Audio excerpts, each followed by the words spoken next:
You don't have to say ugh every time. We've been doing this for a month now. Anyway, welcome to Kazakhstan, year 0. Hey, I know this place. And I finally understand your pun from last week. This is the birthplace of the apple. Easy, Casey, easy. Whoa, boy. It's okay. I understand your distaste. But this is your final trial. After this, the fate of Completely Arbortrary will be saved. If you succeed. Heavy, dude. Follow me to this apple grove. Okay, we're here. Alex, look!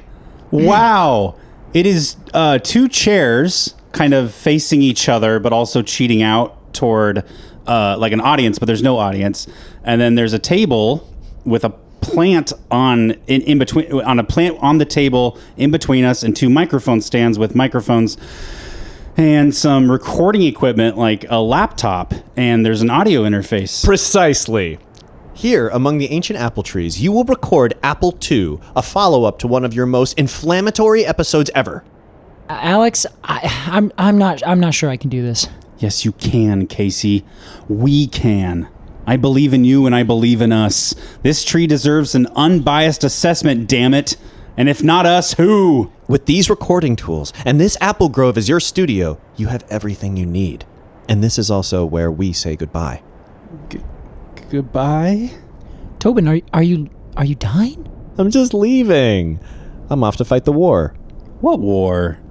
The Maccabean Revolt. Oh, what side are you fighting for? It's an appropriate case.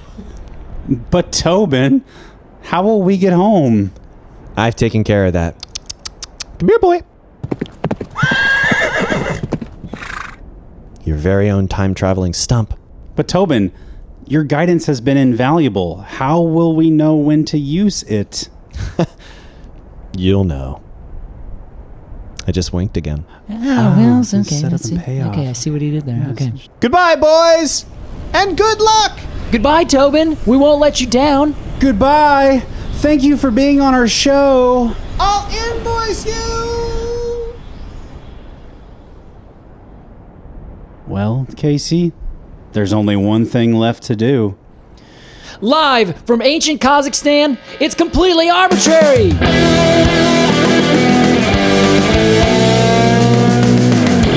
What's up, Fungal Associates? Welcome to Completely Arbortrary, Excellent Adventure, the podcast about trees and other related topics. Dude, I am one of your hosts. My name is Alex Crowson, and as always, I am accompanied by the man, the myth, the legend, Casey Clapp. What's up, everyone? I am the myth, Casey Clapp. Wow, I can't believe a modern myth in my own living room. Yep, you ever seen something so transitory and ephemeral? I thought you were going for mythological. What? No, I'm thinking of ether. If you are of the ether. Oh, ethereal. Ethereal. Thank you. Yes, Okay, I love that word. I appreciate that. Have you ever seen something so ethereal, Alex? Not in a dog's age. Well, all right. Casey. Good afternoon. Good afternoon to you. Thank you, Alex. It is just quite afternoon. This is our 4th and final episode of Excellent Adventure. It's been, It's been listen, millions of years. people, I don't mean this ironically. It's been an excellent adventure, I have to say. Oh, Alex. Low-hanging fruit. It's true. Uh-huh. Well, I think that this has been a very excellent adventure. We've gone places, we've experienced things and times I never thought we'd have the opportunity to experience. Absolutely. Absolutely. Oh. Yeah. You know what we're doing today. You know what we're talking about. That's a great response to somebody making a joke, right? Oh. Oh, uh-huh. That was joke. Yes, and here we are in Kazakhstan. I've never been. Year 0. It's pretty nice out here. Yeah, year 0, which, I should say, that's, I don't know how accurate that number is. It's a joke. Who gets these jokes? No one. Oh. I think more people than we think. Yeah, right, that's fair. Casey, I told you before we started recording. Yeah. I have a little anecdote for you. Okay, what do we got? This is not just an anecdote. I will call this a revelation. Oh, shit. I had a tree thing really click for me this last weekend. Really? Okay. Yes. Yeah. Tell us more. I was driving around Portland, and that's true. I don't ride a bike. I'm sorry, everyone. You will find that you'll like bikes. I love bikes. Get on a It's bike. not like I've never ridden one before. All right. Mine is broke as fuck, and I'm also broke as fuck. I can't get my broke as fuck bike right. repaired. All right. Okay. I saw a tree, Okay. and I believe it was a horse chestnut. Okay. And I looked up at it, and I saw these palmately compound leaves. Yeah. And as I looked at them and recognized them for what they are, dirty snakes, Those dirty snakes. I see who you are. it clicked for me that so when we say compound, like my favorite term is bipennately compound. Yes. Right? Yeah. And I always mix this up. This has happened several times where I'm like, oh, this is a bipennately compound. And you're like, oh, actually, no, Alex, it's just pennately compound. Yes. Compound leaf Yeah. just means, in its simplest definition, I think, Okay. a leaf that is made of leaflets. Yeah. Yeah, that's it. And I know that this is like a no-brainer, but this has been sort of like, I don't know, I just kind of like ignored the definition and it really clicked for me. When you see it live in the real world. Yeah, and it took a lot of those times Yeah, for this yeah. concept to click for me. Well, this makes me just so warm and fuzzy inside, Alex. So a compound leaf is just a leaf that's made of leaflets. So anything that like Yes. looks like a leaf, but it has several like independent leaves off of it. Yeah. Those are leaflets that create a compound leaf. Yes, and the best way that I describe it is that a compound leaf is a leaf where that leaf blade is broken up into two or more pieces. That's that great. aren't connected. Yeah, that's perfect. I think I sort of conflated pennately compound for compound. It was like, what else could it Yeah, be? I see. But now I realize, like a horse chestnut, it's palmately compound. Palmately. Look at the palm of your hand. You see Yeah. the fingers coming out from the center of your palm. That's exactly right. And then pennately, which is a single stem down the middle, Yes. and oppositely or alternately arranged leaves. Yes, leaflets along the side. Yeah. Yeah. And that pinnately is feather-like. Yes. Okay, you can good. imagine Oh, that. yes. Perfect. Yeah, that's really good. And then bipennate Yes. would be a pennately compound leaf. Correct. With double leaflets. So Yes. the leaflets are broken up into leaflets. Yes, exactly. That's exactly it. Yeah. Casey, we are here to talk about Apple again. Boy, are we? Is it I- again, or is it for the first time? Oh wow, Nobody time travel. knows. This would be the first time because we are 2,000 years in the past. Exactly. Yeah. But I am so sorry, Casey, and I hope you got. okay. I hope you were able to sleep last night. I was able to sleep last night. Just looking forward to it. You cry yourself to sleep is what it is. I imagine you pacing around all night like you have a big important meeting in the morning and you're dreading it. I don't want to do it. I don't want to get Yeah. up in front and say, this is a horrible idea. Why are we here? No, Alex, actually, I think this is going to be a lovely story today. Wow. I'm excited about it. And also, you might be surprised, I have found a way to vindicate myself. Oh my God. The unvindicatable becomes vindicated. That's right. Hey, we've got plenty of Apple talk here on Arbortrary's Excellent Adventure, but we must do so after a break and a word from our sponsors. We'll be right back with more Completely Arbortrary.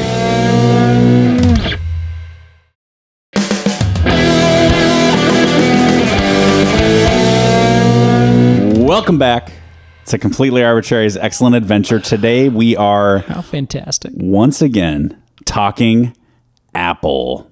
Malus. I won't say domestica No, please don't, Alex. because today we are talking about an ancient species of apple, the OG, Exactly. which is Malus sieversii, or sieversii. sieversii. Malix sieversii. So it's like someone is named John Sievers, and then I at the end. So it makes there's like so many vowels that sound exactly the same. It's just a mess, isn't it? Yes. Sieversii. I'm going to say sieversii. Sieversii. Okay. That sounds good. Versii. Malus sieversii, I'm going to say. Yeah. Okay, that sounds good. Sieversii. Sieversii. Yes. All right, we're going to stick with sieversii. Okay. Malus sieversii. Now, before we go any further, I'd like to note the scientific name Malus is Latin for evil. That's a really good thing to just put on the table before the conversation. Yeah, exactly. Before we start talking and negotiating, I set my pistol on the table. Right. This is Chekhov's gun. Exactly. I want you to know that I'm serious about this. Set my pistol. So that is the tree we're talking about. And a little bit of a history on this. Everyone's familiar by now with my distaste, displeasure, dissatisfaction with the apple. It's like one of the 4 things I know about you. Which is good. It's one of the 4 things that I think everyone knows about me. You like Google Casey Clapp, and then the next things that they fill in, one I found is, or someone told me about, is tattoos. And then another one is ologies, podcast, and apple. Really? Yeah. So I think it's one of the things that come up. So apparently, Apple is at least as famous as my tattoos and me being, related to in some worldly way, Allie Ward. It is a finalist. Yeah. So I'm happy with that. And that's okay. I'm here today to give the apple its due, because we also had there's one of our listeners reached out now just about a year or so ago. Wow. And timely. Yes, quite timely. Actually, maybe it's closer to 2 years. It was when we did our apple to begin with, our very first apple. October 2021. Yes. Okay. So that was a lot of fun, but they were very upset because they reached out to me on Instagram and they said, well, the apple actually comes from a different apple from Kazakhstan. Right. And I was very thankful. I was like, hey, wonderful. I'm glad you brought that up. We'll definitely talk about that on the show. We then did a podcast about Malus domestica. And we talked about the, Johnny Appleseed and all the other things that apples, are famous for and what I find them to be loathsome for. Right. Then this listener reached back out and was irate that we had not talked about the things that I said we would talk about. Was this person legitimately irate? I'm not sure. It's always hard to tell with emails. Yeah. But they sent screenshots of the conversations that we had, and they also sent a lot of information that was very helpful, information. But can I just say really quickly? Oh, please, Alex. Please don't do that. Please don't do that. I appreciate that. It's not friendly. It's hard to read things in certain ways, I will say. Sometimes tone, you never know. Suppose. Well, as it happens, I read through it, and because of my position here, Alex, as one of the head content creators, in front of a team of dedicated researchers, as well as our Casey index. Right. You're Jerry, you're Carl, exactly. You're Frank. They're all back there. I feel like that's just like these 1950s like Mad Men just smoking cigarettes with like very circular glasses. Well, I'm specifically referencing Succession. Oh, Logan yes. Roy's senior team. Yes, yeah, exactly. Okay. And yeah, that's a good point. But yes. So, in this case, our listener, which is totally fine, I'm not trying to throw anyone under the bus here, they messaged and missed that we were talking about Malus domestica. Yeah. It was exclusively what we were talking about. So, today, I stand and I will hold my ground, vindicated, that now today, yes, we will talk about the original apple and give the due that this listener was really requesting. I only think it's fair because we generally talk about not varieties, We also did this with the arborvitae, sure, and the white cedar. I mean, this is part of this whole excellent adventure. Is some justice for these trees that we accidentally wronged, right? And then a couple that we decided halfway through. Yeah, okay, That was the theme. That's very fair. So in this case, there is a species of apple Yes. that we did. It's called the Malus domestica. It turns out Malus domestica, the domesticated apple, is an artifact of humanity. This is interesting. Yeah. So are you familiar, Alex, with the idea of an artifact in the way that Yes. I'm referring to? I believe so. Give us an example, or rather, give us your idea. I honestly know mostly about artifacts from movies and video games and Magic the Gathering. Okay, yeah. I mean, that's I think probably more accurate to what we're talking about. Sort of like a legendary physical item, Okay, yeah. right? Like this sword is an artifact. Yeah. You from like a very, find very it. long time ago. Yeah. Or this book, it has secrets untold. It's an artifact yeah. from the tomes of this Other wizard. time, right. maybe. Yeah. Well, that's accurate. But artifact also refers to something that comes from humanity in some way. Okay. So an artifact could be a geologic change in the world. Where it's an artifact of humanity, of the existence of humans. It's not specifically something that we made, got buried, and you dig it up again, and you find, there's this artifact, this sword. It's also just something that exists. I do know this definition from video and digital media. Okay, yeah. If you compress a video, there'll be what you would call artifacts. Yes. And that's like you created this thing by changing this other thing. Correct. Yeah, I think that is probably closer to the definition we are talking about. Okay, yes. Interesting. Okay. Yeah, so the apple, you can dig up, an apple and say, wow, look, this apple, I found this apple seed in this place that this species of apple is not native to. Yeah. That would be a physical artifact. But also the idea of an apple, the whole species that we now call Malus domestica, is an artifact of human existence, a la the dog versus the wolf, where the wolf is the native, wide-ranging, animal that exists in the world, that existed before and completely independent of humans.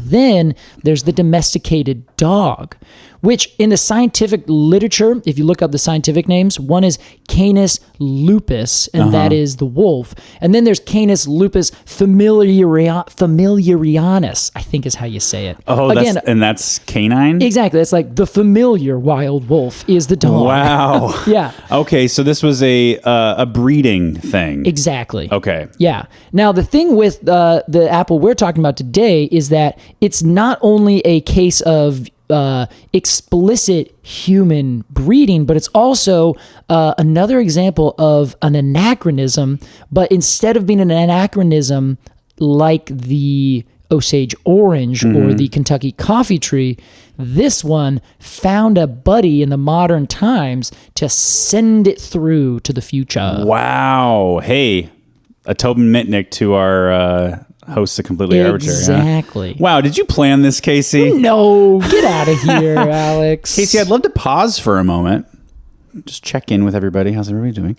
I Googled the etymology of artifact. Yeah. Because I was so curious. So taken by it. Comes from so I won't go too far back, but I'll go to the Italian. Yeah. From the which comes from which is artefatto. Sorry for that pronunciation. I like it. That comes from the Latin arta, which is by skill. Oh. And where we get the word art. Yeah. And factum, which is thing made. So a thing made by skill. Exactly. Okay. So that would be, you dig a hole, that is an artifact, but also it's not necessarily an artifact, because an artifact they seem to be referring to in that strict sense of the sword, the thing you find, the thing that was made and then you find later, I guess. Potentially, but I think you could extrapolate by skill to be like, or thing made to be like human, a human. Yeah. This comes from a human. It's it was of made. humans. Yeah. Yes. Okay. I think that makes sense, and I think I like the term in these larger and smaller ways. You know, it's a very Yeah. scalable term, and I Yeah. like that. I love words like that. Ooh, that's a great definition. By the way, factum, where we get factory, Yeah. you know, where things are made. Ah, nice. Yeah. Ah, God, I'm I love assuming. etymology. It makes sense. Man, it makes you think that way back when we had like 25 words, and then they all just, you know, we just added different things to them and made them to new. Yeah. Nice. All right. Well, we last time we talked about an apple. We talked a little bit about how to identify it. Yes. Let's do a little overview. We'll do a little quick overview. Now, the apple that we're talking about, again, we decided to call this Malus sieversii. Sieversii. And it's a small tree, and you're going to be amazed. It looks exactly like an orchard apple. There you go. So the orchard apple, they're small trees, maybe up to 25, 30 feet tall. They have alternately arranged leaves, and sometimes those leaves will be kind of clustered on little spur shoots, and then other times they'll be singly borne, especially at the end of a new fast-growing twig or a new sprout that's coming up. Okay. And their leaves are generally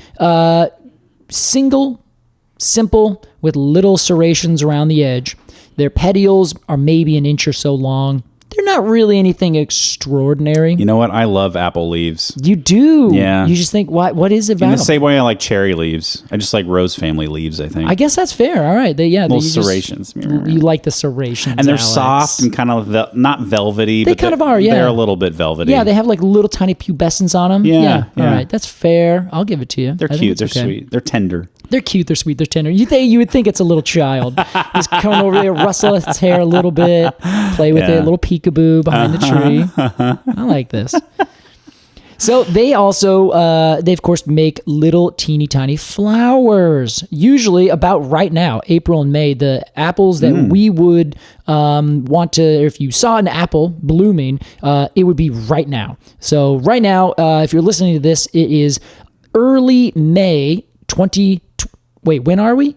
Excuse me. It's the year 0 in Kazakhstan. Oh my God. Yeah, year 0. Man, time travel is really sickening your mind. It really is. But is it still technically May? Has May been invented yet? No. All right. Let's just say early spring. There you go. It's year 0, Kazakhstan. You go outside, you're going to find all these little blooms coming out. Yeah. They're 5-petaled because everything in the rose family is 5-petaled. That's right. Or all of their parts are in 5, including their stamens and their pistils and everything.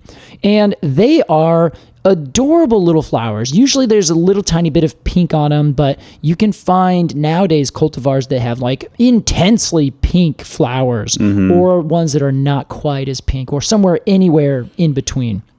Now, our OG flower is generally going to be a white or minutely pink. This is the one we're going to find here in Kazakhstan as we're walking around the Tian Shan Mountains. Right. So the fruit, it is a yellow-green, small little circular fruit, and it can get anywhere between 3 and 8 centimeters. So if you are adding it up, it would be like a small, normal apple. You go out into the woods, and it would be enough to kind of fill your palm, but your fingers would like almost be touching. Kind of. I'm kind of imagining like what we would call crab apple.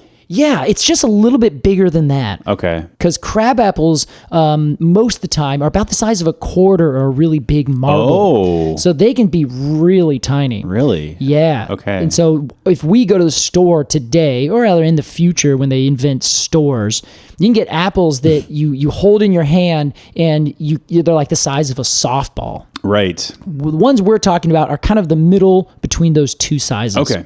Got it. And they sometimes have a little bit of red in them. They're usually very circular, very globe-like. And they have the little sepals at the very bottom because the apple is a pome kind of fruit. That means that the stem tissue around the flower is what gets succulent and juicy, and that's what gives apples and pears that unique texture. And right. then you flip them over, and you got that little sepal that's right there. That is the base of the flower. So it's kind of the receptacle kind of goes down a little bit, and then the stem tissue around it comes out. Right. That's why when you cut an apple or a pear in half, there's like that weird kind of pithy stringy kind of fibrous center. Yeah, exactly. That's that is the ovary. Yes. I knew well this. done, Alex. Well, I was going to say ovary, and I thought not going. quite. I think that the fruit is the ovary, but Yes. that is the ovary, and then the fruit just grows around the ovary. Exactly. So the fruit is it's still that mature ovary. When I said fruit, I meant like the flesh. Ah, yes, Yeah. exactly. I know yeah. the whole thing is the fruit, but Yes, you got it. So it's all one big thing, right? Yeah. So that is an apple. That's the apple we're talking about today. Malus sieversii. yes. Nice. So this apple is from Kazakhstan. This is, I guess I should say, in that general region. So you can get Uzbekistan, Tajikistan, Kyrgyzstan, Kazakhstan, a little bit in Iran, and a little bit in China. Okay. So just kind of this big Central Asia kind of area. Yeah. Famously, the Tian Shan Mountains. And Kazakhstan has been interacting with this apple for as long as Kazakhstan had people in it to interact with apples. And the reason that this apple in particular has become what we now call Malus domestica is because that apple was produced and it was big enough already that the people in Kazakhstan were like, hey, we got this sweet fruit. We're going to start transferring it around a little bit. And they started trading with it. Now, Alex, I can see you asking yourself, but wait, Casey, why was it that big in the first place?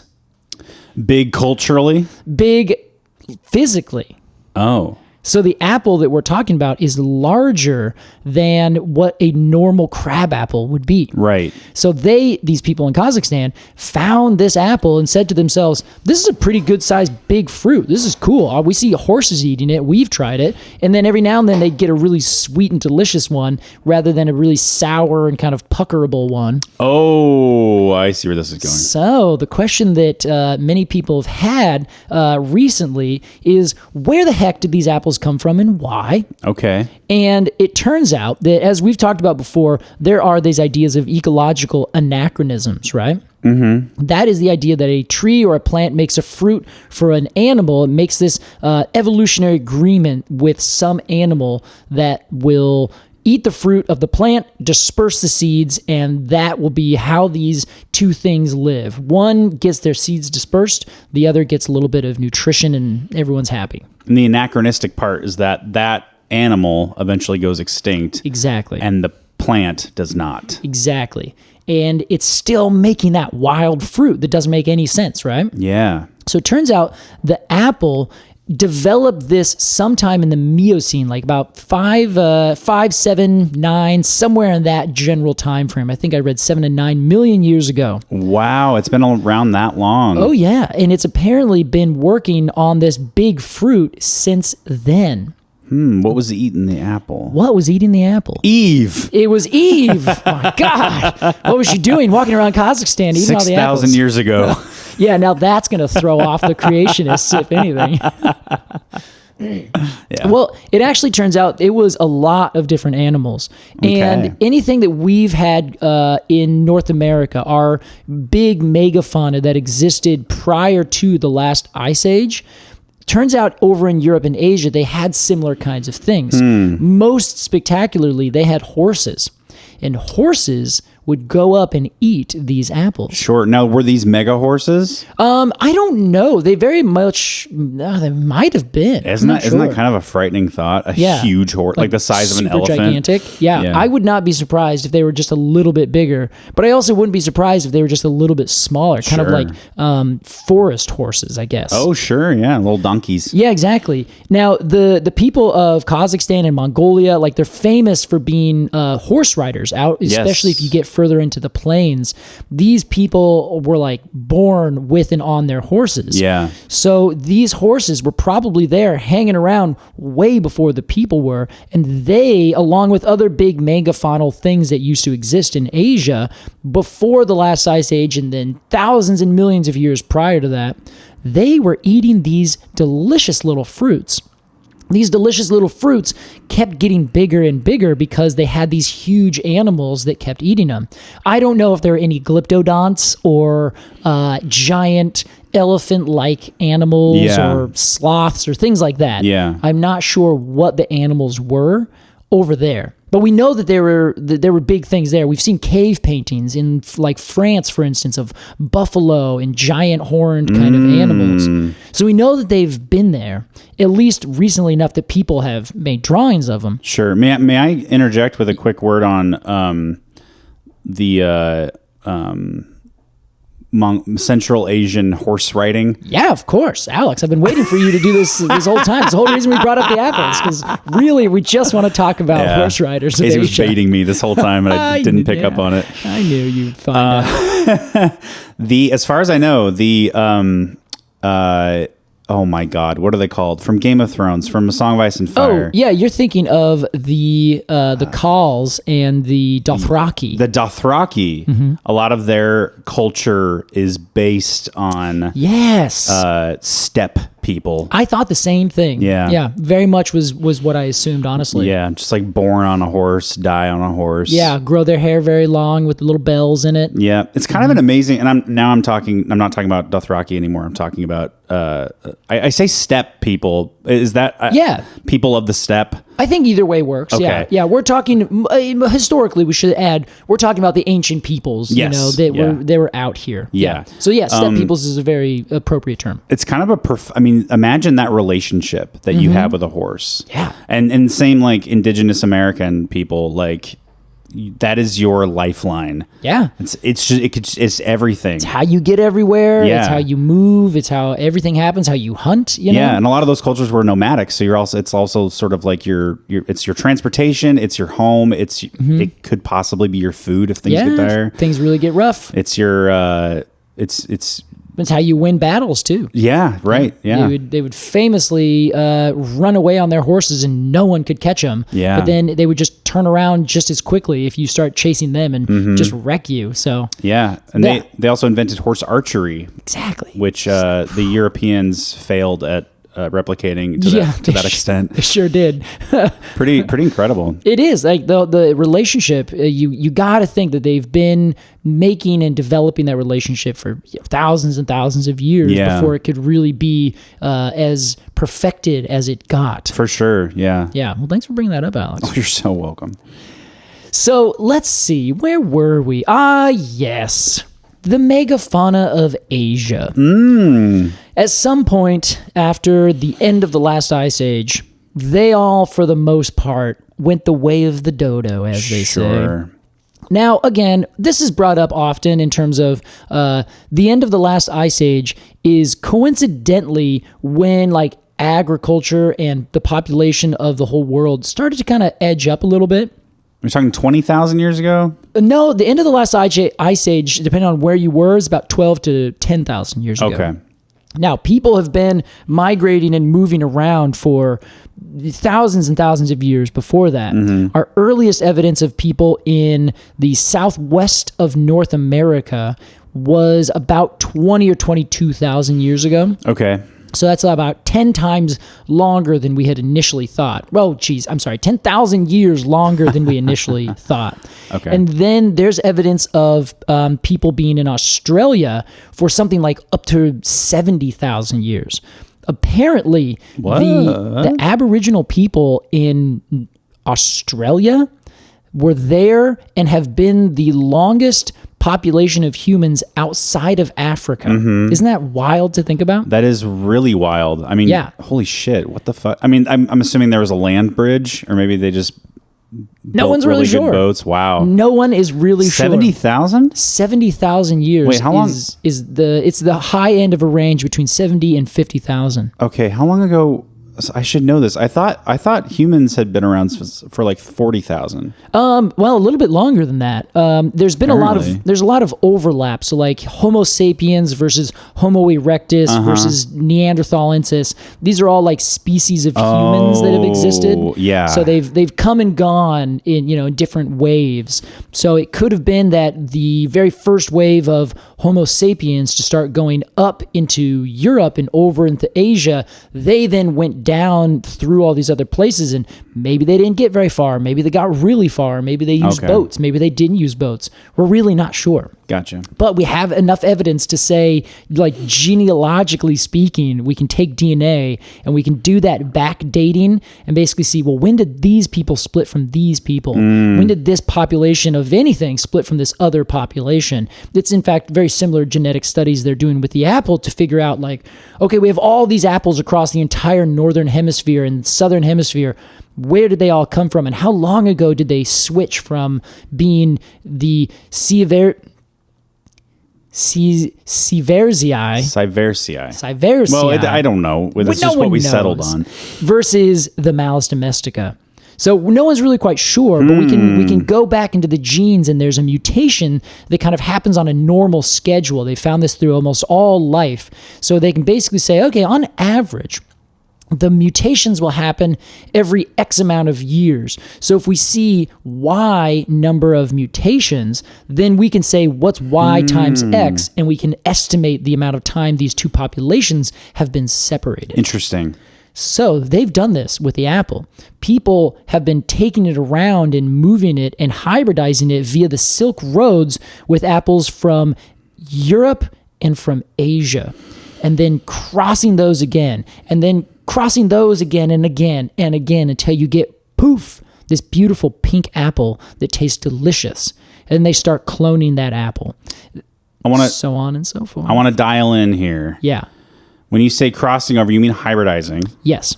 So how long ago were humans hybridized? I know the Japanese were sort of like at the forefront of hybridization. Yeah, they did that a lot with their Japanese cherries, right? Okay. How long ago was that, you reckon?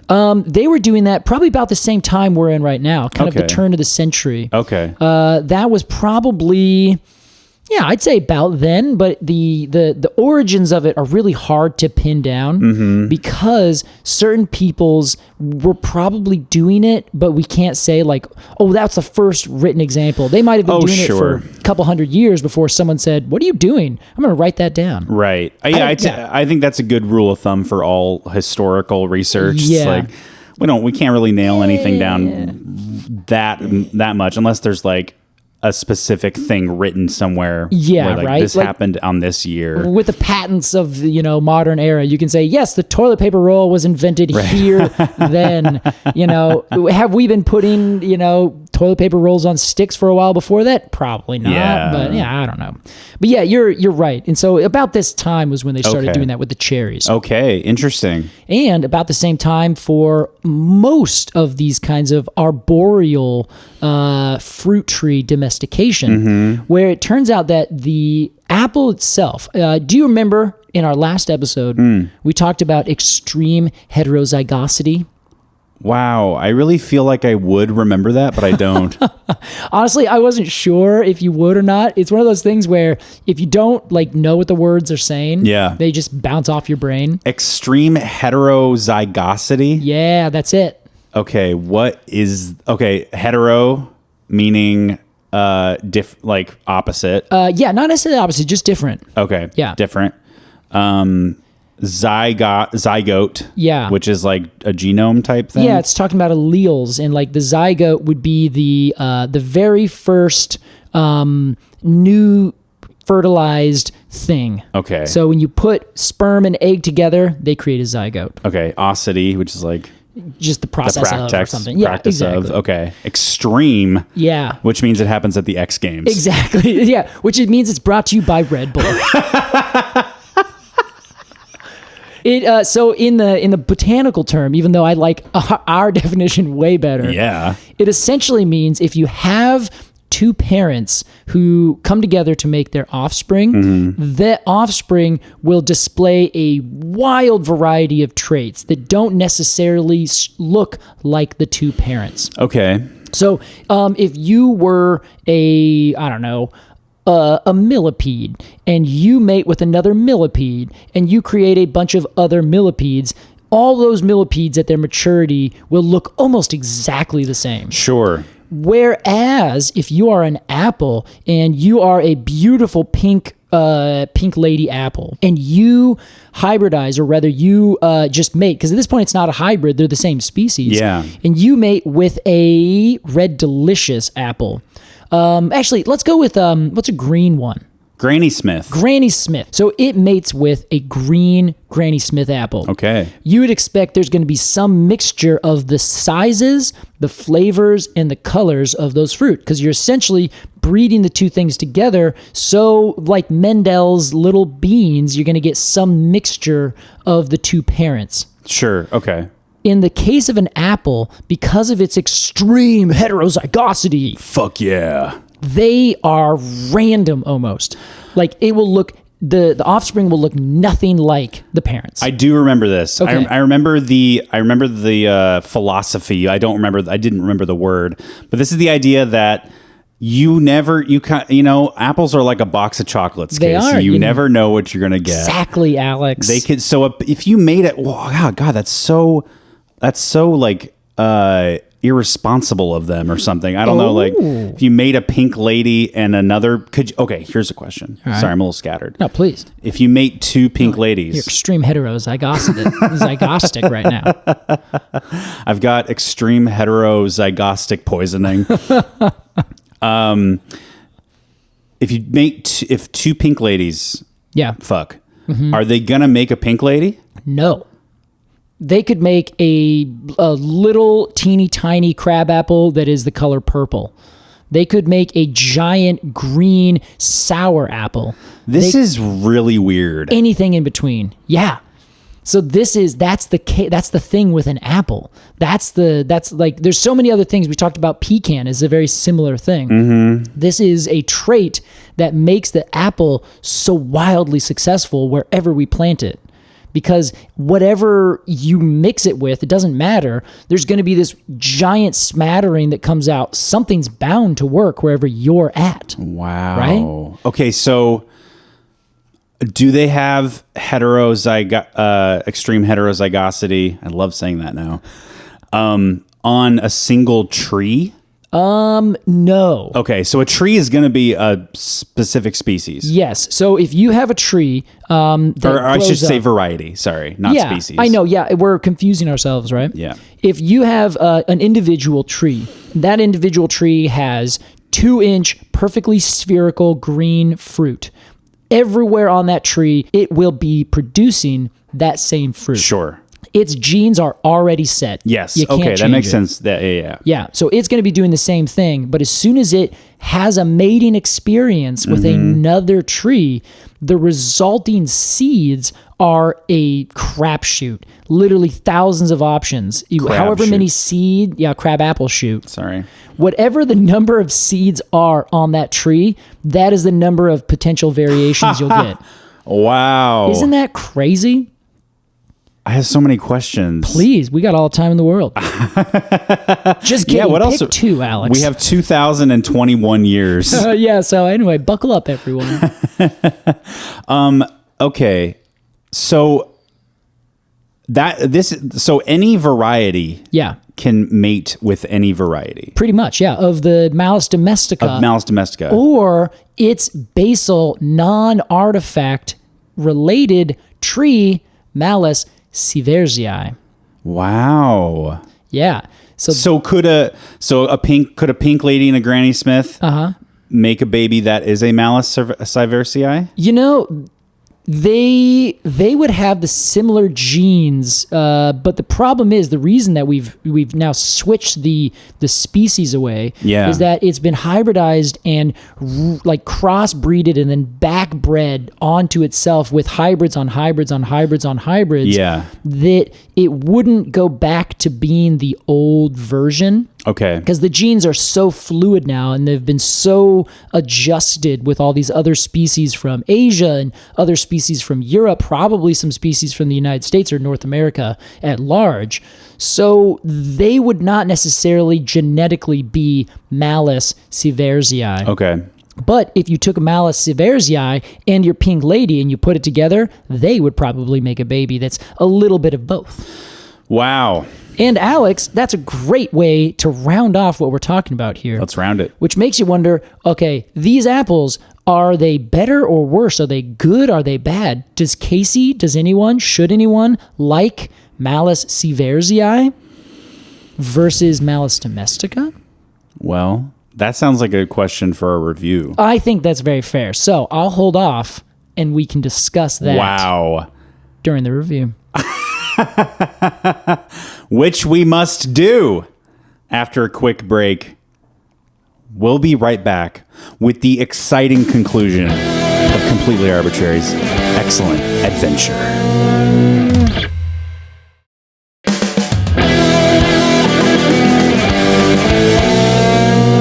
Welcome back to Completely Arbitrary's excellent adventure. Today we talked about the apple, Malus sieversii, the Kazakhstani apple.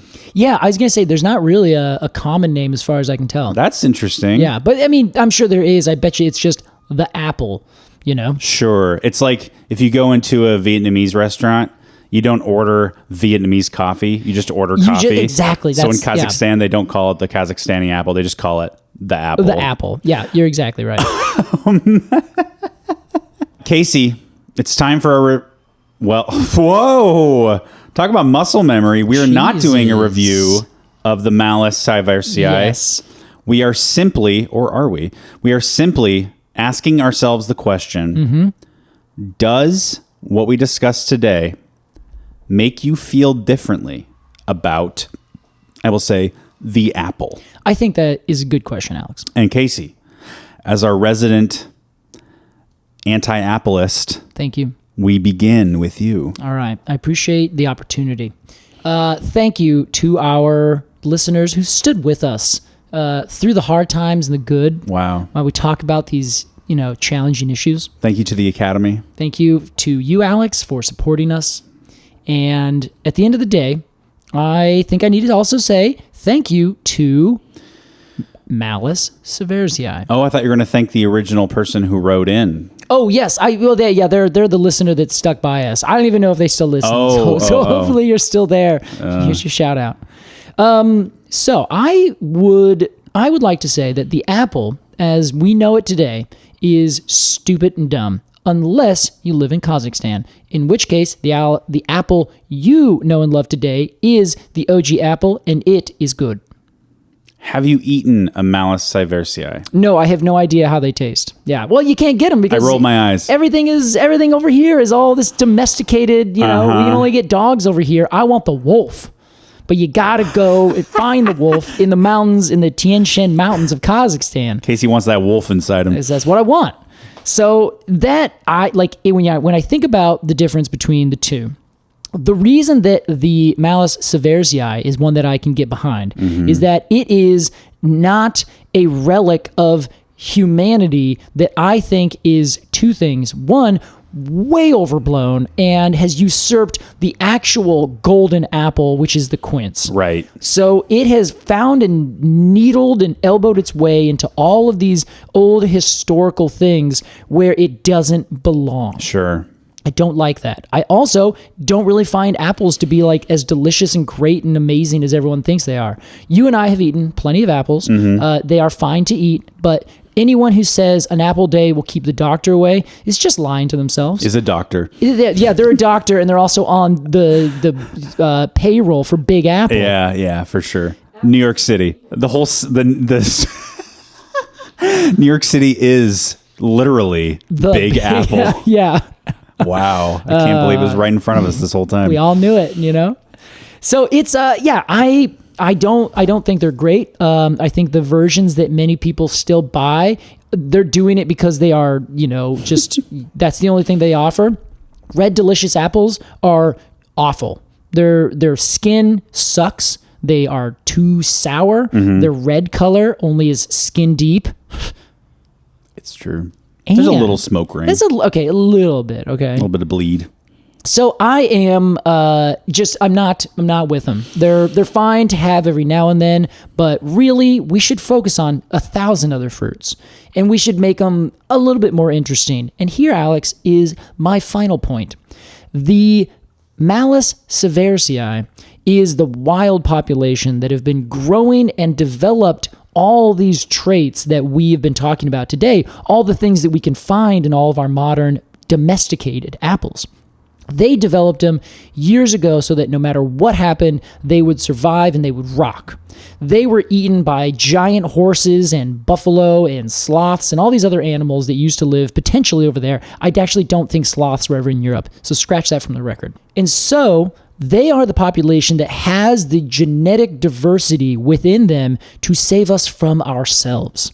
Because anytime we can say, we need a new purple variety of apple that has this kind of flavor. We can just go back, search all of the apples in the Tian Shan Mountain, find a few that look good, start breeding those and seeing whatever their new seeds come out with. And then we can start developing these new things, develop some with some resistance to this disease or that disease. They are the genetic pool that we can go back to and pick from to help make our other modern apples less shitty. Wow. I think that's a really nice thing. Tap into the power of the ancients, you're Exactly. saying. That's what I'm saying. So these are the green people. What are they? The children of the forest. Yeah. Exactly. This is them. They're out there. Right. Everyone's like, where are they? Every now and then you see this. Is that them? Oh my These God. little green Casey claps running around the forest. Exactly. Yeah. They are ancient. They're amazing. They have this cultural thing. Literally, the old city, the old capital of Kazakhstan. It's the city of, I think it's pronounced a couple different ways, but Almaty, and it literally means where apples grow. Wow. So there's different names for this depending on how you translate it. So please, I know, go look it up yourself. There's be many different translations. We do our best. Thank you. So I think that's cool, and I think it deserves credit. However, the reason I still to this day stand vindicated and say, go listen to that last episode, it was pure golden apple, is because we were talking about Malus domestica. Right. Today, we have decided, and I think this is fair, to talk about Malus sieversii, and we will give it a whole new review. Oh, wow. So we want to give, this was my next question to you. Do we want to give a golden cone score to sieversii? Yeah, I think it would actually be appropriate to give a golden poem score.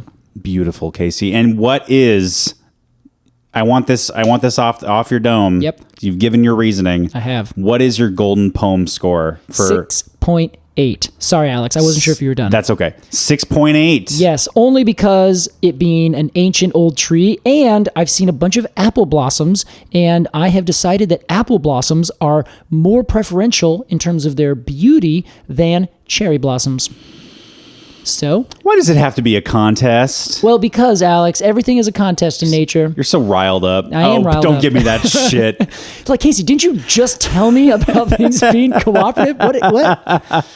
Yes. 6.8 golden poems of honor. Yeah, only because they're out there right now and they've just been staring at me for the last couple weeks being like, Casey, look at us. Yeah. We're so pretty. Yeah. Yeah, I'll cut you down anyway. 6.8 golden poems of honor for Malus sieversii. Yes. The Kazakhstani apple. Were you saying a moment ago that I add several syllables in Yes, there? yeah. Sieversii. Sieversii. Okay, great. Thanks. It's like your mouth does like a fish kind of it's making a bunch of shapes. yeah, it's like someone's blowing like a blower in my mouth and my lips are just like... Yes. Alex, you have any changes of opinions? You don't have to re-review it just to save face. Well, if you don't want. Changes of opinion? No, I like Domestica. Okay. I love apples. I think maybe this is like the contrarian in me, but since we started this podcast, I've liked apples more. What? Maybe just in contrast to your distaste. I'm so upset by that. But last year, I really took advantage of apple season. Yeah. And I tried. We have a great produce market across the street here, and I tried as many varieties as I could. Yeah. And I had a hoot. I found some that I really like. I enjoyed that too. You shared a lot of those with me. Yes, we even did a segment on the podcast where Sure. we sampled a few different varieties. So I'm actually a fan of Domestica. I think it's really cool that it is just this. It's like a universe in a giant's eye. It's like Domestica is just like so. We don't. I mean, there are probably varieties that we haven't discovered yet? Aren't there something like 10,000 varieties Yes, of actually, Malus domestica? Let's find this out. There are 2,170 English cultivated varieties of apple. Not quite 10,000. Yeah, but that's just the ones that we've named in English. And those are just the ones we've discovered so far. Yeah, and they're all within the seed waiting to happen. Exactly. I think that's really cool. Okay. All in a seed waiting to happen. That's beautiful. You see, you love apples. You just don't even know yet. Jeez. Sieversii. I love it. I love that it's like it's the Obi-Wan. Like it's the OG, you know. And he's not the OG, but you know what I'm saying. He's like this hermit living in the mountains, and it's like you come to them for the wisdom of what Apple has to offer. That's fair. I think that's really neat. Apples aesthetically, I'm kind of neutral on. I like their lenticels. I prefer cherries to apples, and I often mix them up. Yeah. Well, the bark of an apple is less. The lenticels are more dots rather than lines. Oh, that's right. And they kind of plate-like, kind of have patchiness to them. They kind of pop off. There's your ID. That's good. I am a little okay. I want to respect Sieversii. Okay. I've never done this before. I'm giving it an incomplete. What? An I? Yeah. Because of why? No, you know what? I will give it a score. It's okay either way. Because I can't give good reasoning for giving it incomplete. It just feels right to me. Okay. But I'll give it a 6.5. 6.5. Yeah. All right. That's not bad. 6.5. 6.5, but that's like with an asterisk on it, which is like just because I'm, forcing you to give a reason. I think so. Okay. Well, you didn't force me to. Yeah, right. I got you. All right. Okay. Yeah, 6.5 Golden Poems of Honor. Got my pistol right here. Alex, give me a number. Chekhov puts the gun away and it's never seen again. How about that? This show sucks. They never brought the gun back. That was our discussion and review of Malus Sieversii. Casey Clapp. Alex Crowson. It is time for a very apple-flavored, completely arbitrary Q&A. Well. We asked our patrons at patreon.com/arbitrarypod to ask their Apple questions. And we are going to answer as many as we can. There are quite a few here. We're going to do our best, though. Yeah, everyone really was happy to ask these questions, and you know what? Thank you. Yeah, thank you too. I want to shout out our patrons really quick. Yes, let's please. Because this whole series, this excellent adventure, is completely planned by our patrons. Yes, we did say we at least want to do I think Apple again. Yes. So we were like, okay, let's ask them and see what they think. And a lot of people said, well, we want to do this again. We posted a poll, said what tree would you like to hear more about that we've already covered? Yeah. And we took the top 3 and then we added Apple. I think there were plenty of Apple votes. I think there was, yeah. To the top 3, which were Douglas fir, Don Redwood, and the Arborvitae. There you go. So those have been the episodes. Everyone for doing that. And if you want, of course, to be involved and help us choose what trees we're going to do, get yourself on patreon.com/arbitrarypod. There's a level of a commitment for everyone there, even if it's just a hug. Well said, Casey. But we do charge $1 for that hug. That's true. Yeah, that's true. Okay. Apple questions. Are you ready, Casey Clapp? Alex, I'm ready. This is like Zuckerberg in front of the Senate. You're us asking you Apple questions, and I'm just going to be like, we sell advertisements. Thank you for that question, Alex.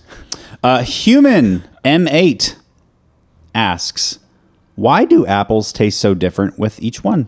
Well, we actually talked quite a bit about that today. It's true. Each apple is its own unique thing. No apple ever fell close to the tree, which I think is kind of a funny thing about that. You know that saying, yeah, Alex? It's kind of an ironic saying. Is it apple doesn't fall far from the tree? The apple doesn't fall far from the tree, meaning... Yeah. You're just like your father. You're just like your father. Yeah. Well, if they actually knew a goddamn thing or two about apples, they would know that every apple is unique and is no way related, well, other than being literally related, is almost never similar to its kin. Yeah. So I think we should take that back and we should say, when we see someone who's doing something super cool and unique and is a bit of a rebel, they did not fall far from the tree. There you go. That reminds me of a Harris Whittles bit. He says, R.I.P. He said, this is an impression of a dentist with a good family. Getting my son to clean his room is like pulling teeth. Very easy. Oh, that's a dry one. I love it to Very death. easy. Thank you, human. Thank you, Alex. Jess Hoing, I'll say Jess asks, why does my apple tree only fruit every other year? I live in Vermont, apple country, certainly, Casey. Yeah. And apparently this is normal around these parts, but it seems so bizarre to me. Yeah, that's very curious. I would think that it has a lot to do with the plant using all of its energy and then needing a year to kind of reboot. Sure. And then it'll put on more apples. A bit of a refractory period, if you will. I think that's a very fine term. It also may be that you are, if it's getting pruned, if you prune it during the wrong time, you can prune off the flowers from the next year. So if the apples come out, then every bud and all the flowers and everything are set for the next year. Then you prune it. The next year it comes out, then most of those flowers have been removed. So then you don't actually get a big flush. And then if you skip a year of pruning, then the next year you'll get a bunch of apples. Interesting. So that could be the issue. Otherwise, if it's just completely normal, it would probably have to do with the conditions, meaning that the apple would grow up and put out its fruit and then skip a year and then do it again. The complementary refractory period, as you Interesting. noted. There you go. Well Thanks, done. Jess. Emma. You know what, Case? Emma asked a question about growing apples from seed, and we have talked a whole lot about that this episode. Yes, we did. So we are going to say, Emma. This episode dedicated to you. Yeah, that's right. Your question has been answered. Brittany Wright. What are some common diseases and how can you treat or prevent them? Oh, man. Apples, they have so many diseases. They're kind of the same kind of stone fruit disease that you get with cherries. They're very closely related in the sense they're all in the one same family, the rose family. And honestly, I could look up and try to probably find 1,000 different diseases. They get scab diseases, worms get in them. They have certain blights. They sometimes get mildew. Like there's all sorts of different things, but most of the time they get some kind of fungus that grows on the leaves or on the fruit, and it causes them to be less delectable looking. It really doesn't cause much trouble to the apples. Apples are pretty good, and honestly, a horse doesn't really care if there's a grub inside of an apple or not. It'll just pretty much eat an apple. Sure. So it is, they're, especially the ones that we have and we grow as different varieties, they are grown for the fruit. So the flowers, or rather the trees themselves, will put all of their effort into the fruit. Whether or not the genes that come along with those big fruits are good for, say, apple scab defense and things like that.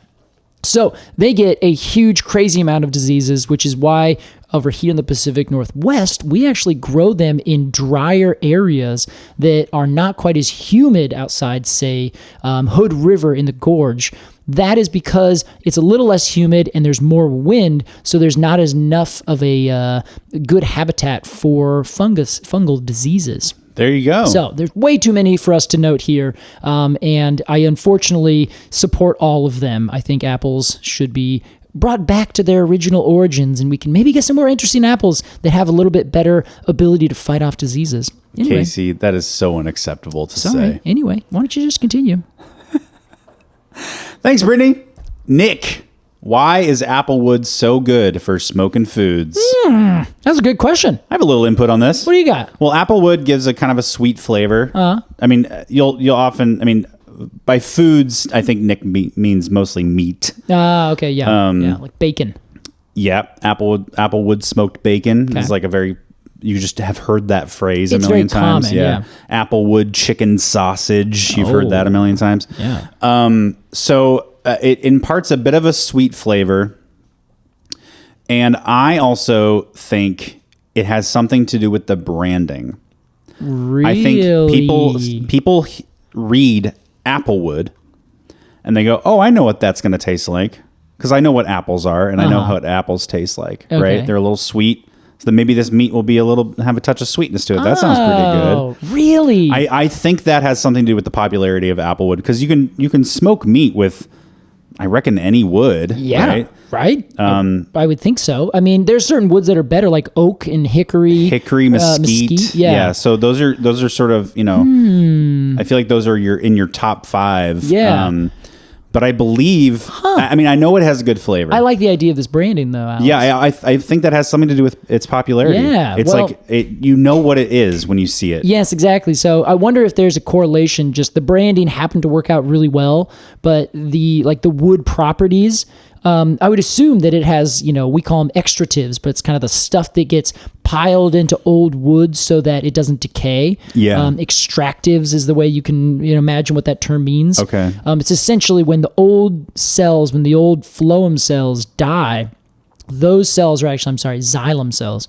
When the old xylem cells die and they're no longer pushing water up, the tree essentially clogs them up with all of these different chemicals and tannins that keep it from being palatable to decay organisms. Sure. So I would wonder if as those get piled up and they become the heartwood as opposed to the sapwood, that over time, those are the things that really make the flavor. And for whatever reason, the apple also creates these kinds of unique flavors in the wood as opposed to a cottonwood, Sure. Yeah, so it's a good question. I wonder if there's if it is an artifact of your mind, or if it's actually just a very convenient coincidence. I think probably both. Well said, Alex. But yeah, applewood good for pork, especially. That's why you see applewood ham and applewood bacon. Okay, well, super good to know. Thanks, Nick. Yeah, thank you, Nick. Daniel, can all of the pome fruits in Rosaceae be traced to a common ancestor? If so, when and how did they diverge? Well, we talked a bit about that this episode, but not really Rosaceae as a family. Yeah, but I would be willing to bet that probably that is the case. Yeah. Because there's the rowan trees and hawthorns, apples, and pears. Mm-hmm. So I would be willing to bet that they're all in a way closer, a much more close relationship than, say, the cherries and the true roses and a bunch of all those other plants that don't make the same kind of fruit. Right. So I would be willing to bet that, yes, you probably could find them ultimately coming back to one proto-pome producing plant. A proto-pome. A proto-pome producing plant periodically peers through... Oh, here he goes. Sorry, I gotta stop. It's like that's a disease in its own right. Allison asks, cheddar cheese on apple pie, yay or nay? Nay. Never eat apple pie. Always eat cheddar cheese on Triscuits. I say yay to cheddar cheese and apple pie. I'm not a huge apple pie fan. Okay. But I will definitely eat it. And I love cheddar cheese on like peanut butter sandwiches. I feel like apple pie that relationship kind of takes up the same. All right.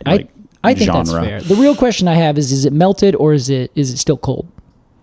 Melted. Okay. All right. I don't know if it makes it better or worse. I think it makes it worse because then it separates and it's like oily. I think cold, Casey. Okay. All on right. hot apple pie, so it just barely kind of settles into the crevices. Let's move on. Lizzie. Is a rose by any other name an apple? Oh! Lizzie's being cheeky. Yes, indeed. I think no. Because the fruit of a rose, the true rosa in that is an achene. So it's a little bit different than a pome. Yes. So I would say no, but I love that term. Lizzie also says, can an apple be eaten with malice? Yeah. Very much so. Yeah, I do it all the time. Every time Alex gives it to me. Thanks, Lizzie. Casey. Excuse me. Casey from the Patreon. I was like, you're not talking to me right now. Did Johnny Appleseed inadvertently spread a harmful or invasive monoculture? Hey, that's a good question. Yeah. I'm going to say no because Apples are that we have native apples, everywhere. But as soon as you leave them and you just let them grow, they'll start hybridizing with all the other apples that we have, and then they'll just kind of become a part of the native system. So it's not a monoculture because they're all so different. The genes are so wildly vast. But it was a part of the colonization of that area, and I don't think so. I've never heard of apples being super intense in terms of like colonizing new spaces. Right. Not like there's like a honeysuckle, the Callery pear, the Bradford pear will destroy things and completely cover spaces. Apples don't tend to do that. Yeah. So I'd say no. Johnny Appleseed, I shouldn't say okay guy. He wasn't always, but I don't think he was causing an ecological catastrophe. There you go. Nice and specific. Thanks, Casey. Jacob asks, fire blight is slowly starting to affect other members of the family Rosaceae. How did it jump from apples to hawthorns? See, that's a very interesting question. My guess is that the fire blight, which is a fungal disease, I believe, ended up just having a slight mutation to where it could then get on a closely related plant. Yeah. So as we talked about, hawthorns are very closely related to apples. So it's likely that there's either already a species that's out there that already was good and could affect the hawthorns, or it mutated itself ever so slightly and now it's able to actually affect other things that are very closely related to the apple as well. Wow, I Googled fire blight. It is a wild looking disease. Pretty intense, right? It's like little red kisses all over the leaves. A kiss of death. Nice. Rock on. Hey, thanks, Jacob. Sage mentions that they grew up around a lot of apple farms and always wondered how such tiny little gnarly looking trees had such good yield of fruit. Yes. And also noted that they have such small leaves and wondering if that has something to do with energy conservation to grow such good fruit. Yes. My guess is probably. Yeah. And now I have to say that there is a huge section of the tree world that I have skirted pretty intensely. Fruit trees. Yeah. I don't really care for fruit trees very much. God, Casey. And you just got to be so specialized to really work with them. I'm sorry, Alex. I want to be a fruit tree specialist. You should definitely do it. There are great companies in Portland. In fact, one of our patrons just after this, Jim Wentworth Plato, talks about one in Oregon City called the Home Orchard Education Center. Oh, wow. So there are ways, Alex, that you can do this. However, I unfortunately just don't really know the best answer. It's such a specialized thing, it's almost like bonsai. I can talk about bonsai a little bit, but as soon as you ask me like an intense question, I'm like, I really have to defer to people who know it because it's in and of itself a particular skill. Sure. So apple and orchard pruning, kind of broadly speaking, the main goal is to keep the trees as stressed as possible. Oh, gosh. So the more the plant is stressed, the more it's going to have a response of putting on fruit because it's like, wow, I'm going to die. Everything's going wrong. And it puts all of its efforts into making fruit. So it also happens that they cut off a lot of the vegetative growth, those shoots that would be going straight up. Yeah. In order to only allow the tree to grow out of the flower buds and only put on those things. Sure. So a lot of it has to do with just keeping the trees stressed so they put out a lot of fruit. They also add fertilizers and they keep all of the, bad things away with different pesticides and things like that. So even though the trees are really stressed, they're trying to keep the environment around them as stress-free as possible, yet still giving it what it needs. So it's kind of like keeping something stressed so it's always working at a very high level. It's like it's like working at Nike, Yeah. It's like very high intensive work, but you also have an on-site childcare and massages. Exactly. We assume that's what it's like to work at Nike. I've never even been to their campus. It's pretty wild. Okay. I wonder if we should come up with a new term for tree stress. I don't love that particular form of anthropomorphism. Okay, yeah. We'll have to sit down and think about that. Yeah, Alex. some other time. If someone else thinks of something, send us some note, would you? Yeah, please. Thank you, Sage. Jim, how big is too big to do a renovation pruning? I see people lopping off 4-inch diameter uprights and leaving a coat rack. In my experience, that leads to absurdly long new growth. I guess my question is, how do you get a monster to give you delicious fruit at a reasonable height to reach? It's great question. And then Jim follows that up, giving a shout out to that group, the Home Orchard Education Center, that taught Jim how to do a graft for the first time. Now, Jim is also an educator. I happen to know Jim personally. With the Clackamas Community College out in Oregon City. No kidding. And they work on the arboricultural thing. So if you're ever interested in doing if you're ever interested in doing arboriculture, go to Clackamas Community College and look up Jim and learn everything there is to know about how to make yourself an arborist. Well, shout out to Jim. I didn't know you knew Jim. Yeah. So the big question that Jim's asking, a lot of people don't prune their apple trees properly. They let them get really big, and then people are like, well, I want to get the apples. So first thing to do is you have to bring the size of the tree down. Mm-hmm. So when he says coat rack, it's essentially a top tree with these big nubs that come out that you can hang a coat on. So that is the process of making the tree smaller. It's really bad for the tree. Then it sends out all these new shoots because it just got topped.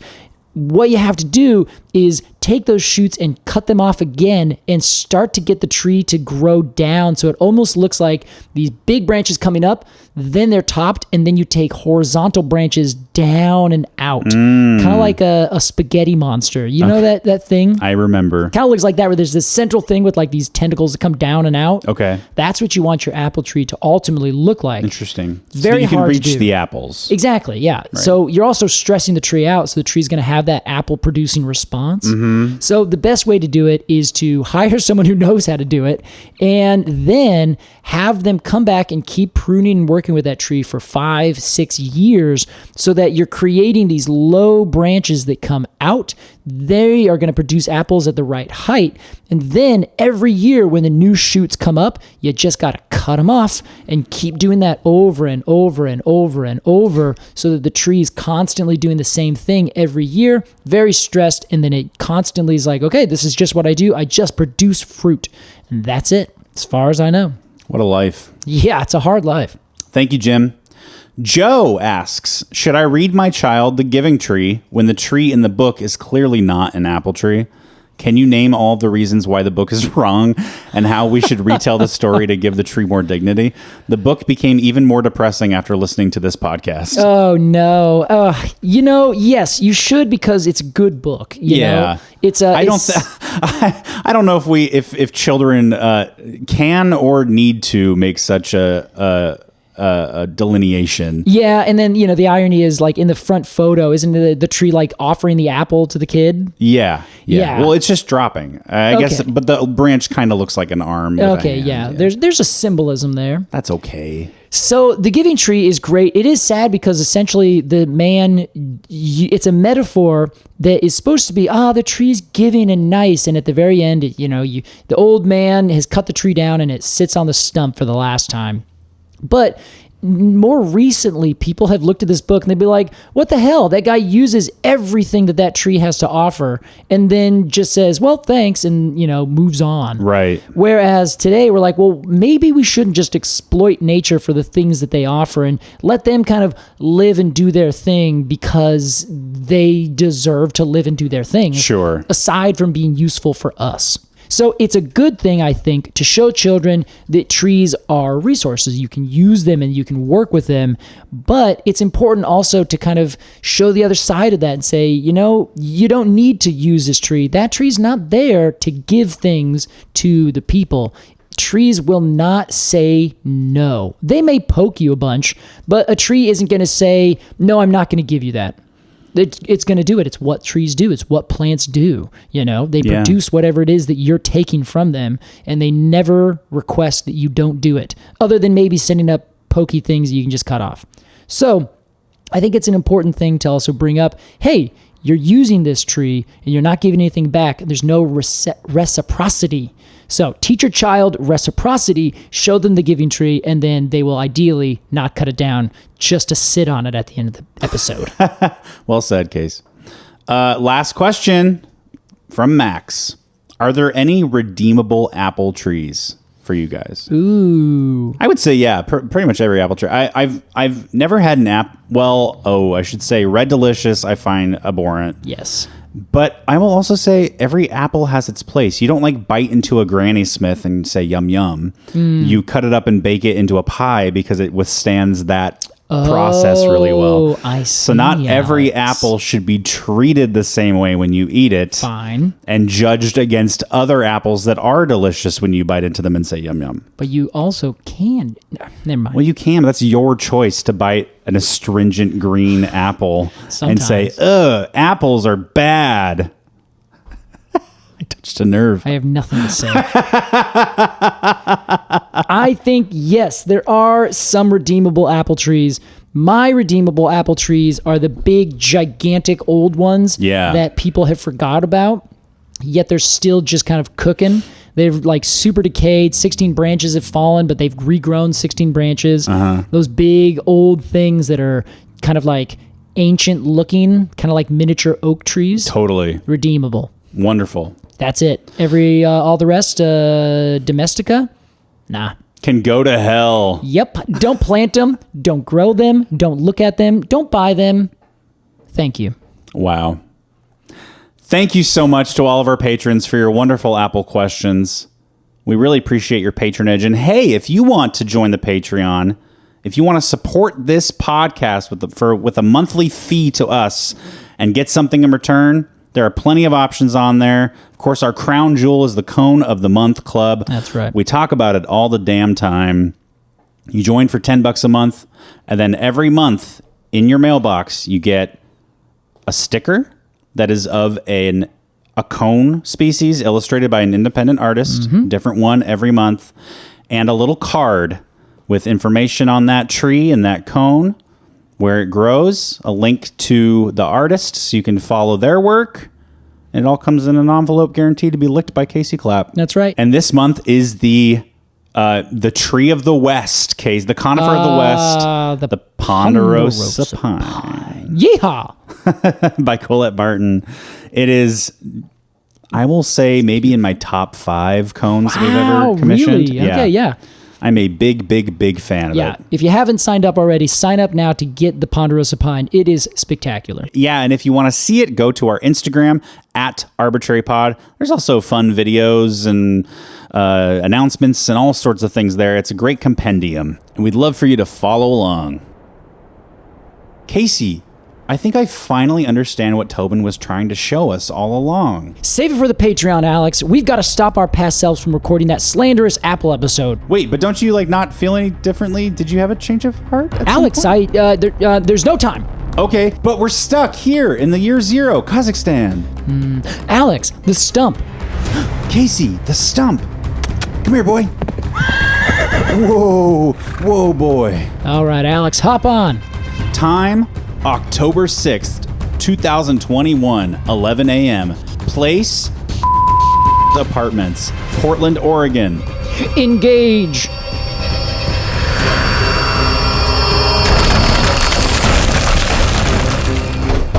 Let us in! Oh, wait, I still live here. I have the key. Stop! Whoa, Grace Scott. Who are you? Don't freak out, dudes. It's us. I mean, it's you. We've been sent from the past, and we can't let you record this episode. Why not? We've been on a time-traveling adventure with Tobin Mitnick, and we've learned that no tree is bad. It's people who are bad. Trees just exist, but people inflict their own morals, judgments, needs, and arbitrary ratings on them. The only reason you hate or like any tree is due to the societal and cultural biases. And while we're at it, past Alex, please stop reading negative emails. It really messes with your self-esteem. Yeah, and past Casey, take it easy on the bike trip you're going to do in about a year. And maybe start taking some magnesium supplements. Listen, guys, I know this is a lot, but it's important to us. And it should be important to you. Just because you think apples are bullshit doesn't mean you should promote hate against a tree that did nothing wrong. So, does this change your mind? No. Oh. Wait, what? Really? we really thought, okay. This is our show. We have creative control, right? Yeah, we're not going to let two randos just walk in and start calling the shots. Randos. You know what? You guys have been working so hard this past year. Why don't you take these train tickets that I have suddenly and go upstate? Yeah. There's a nice farm up there where you can enjoy early retirement. Really?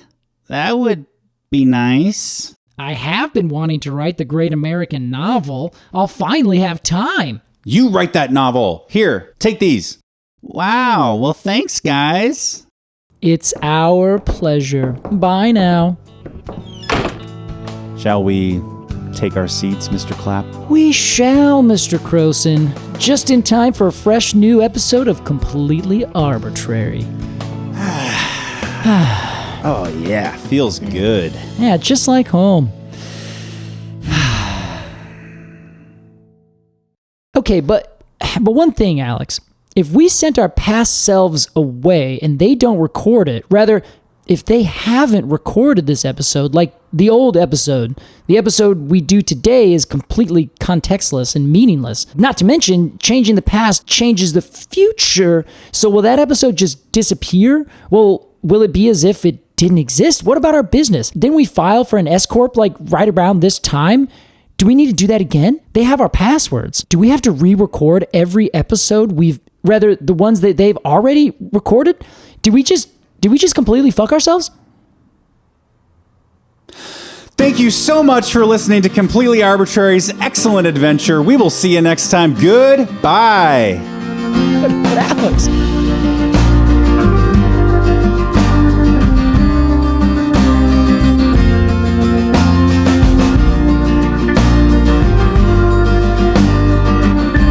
Completely Arbortrary is produced by Alex Crowson and Casey Clapp. Our artwork is by Jillian Barthold, and our music is by Aves and the Mini Vandals. And you can support the podcast at patreon.com/arbitrarypod. And find additional readings at completelyarbitrary.com. Thanks for listening.